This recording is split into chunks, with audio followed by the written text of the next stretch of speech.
It goes without saying, when it comes to temporary foreign workers, there are many interest groups that have a vested interest in making sure there's a consistent pipeline of foreign workers entering Canada on a regular basis. And when there's talk about tightening the rules, something interesting happens for employers. The red tape, the bureaucracy, the efficiency. While the red tape goes down, the efficiency goes up and processing times go up as well.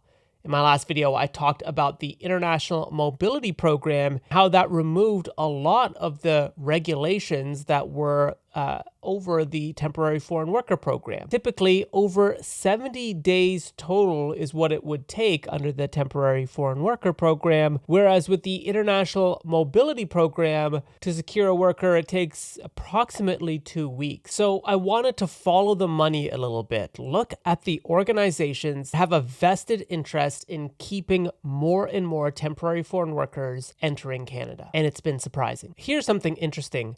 Ludwig Rayo, a researcher out of the University of Montreal, looked specifically at corporate lobbying and immigration. What Rayo found was between 1996 to 2011, looking at quarterly data, he found that corporate lobbying and work permit issuances had a, quote, positive and robust response of temporary foreign worker inflows to the intensity of corporate lobbying. The more corporate lobbying, the more temporary foreign workers were admitted. In fact, a 1% increase in corporate lobbying led to a 0.67% increase in temporary foreign workers. And this kind of makes sense. You know, the Canadian Chamber of Commerce in 2012 wrote the top 10 barriers to competitiveness, and it listed a skills crisis and recommended improving access to foreign workers. Interestingly enough, in 2011, I believe, is when the Global Skills Strategy document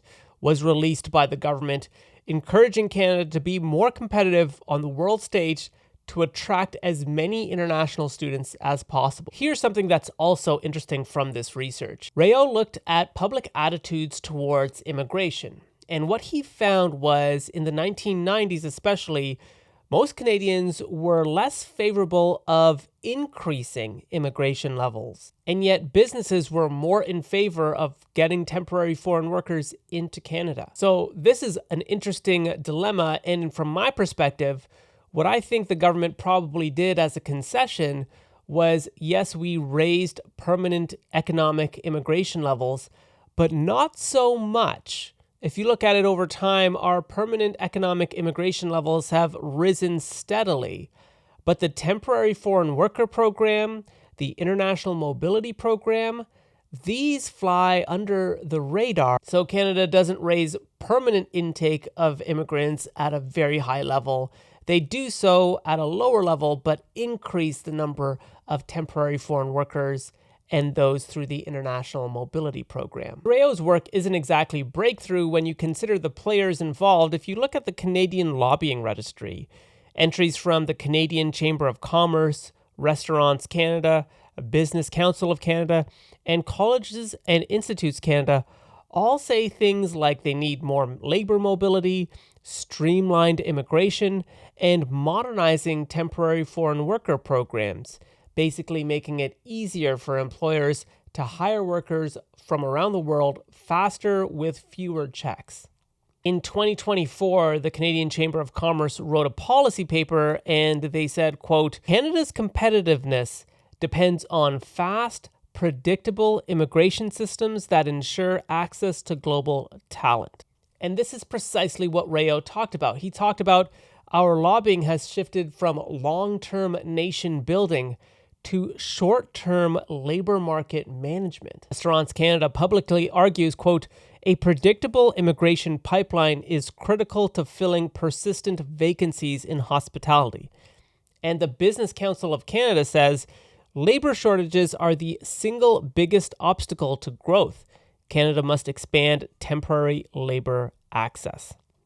But a coalition of Quebec business owners fought back with a $300 million lawsuit against the federal government, saying that foreign worker caps would bankrupt local employers.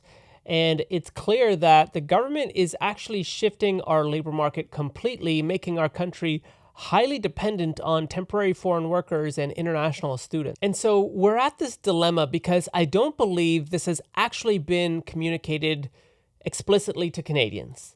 On the one hand, we have economic immigrants from abroad with qualifications ready to enter high-paying jobs, build their families, start their lives, and add to the Canadian economy in a very meaningful, knowledge-based economy way. I think most every Canadian is in favor of that, and especially true because we are a very accepting country. Then there's the temporary foreign worker international mobility program stream, which is an influx of potentially low-skilled workers who are here for a temporary period of time that has now been extended, the direct result of lobbying efforts to have a stream of employees coming in to fill labor gaps.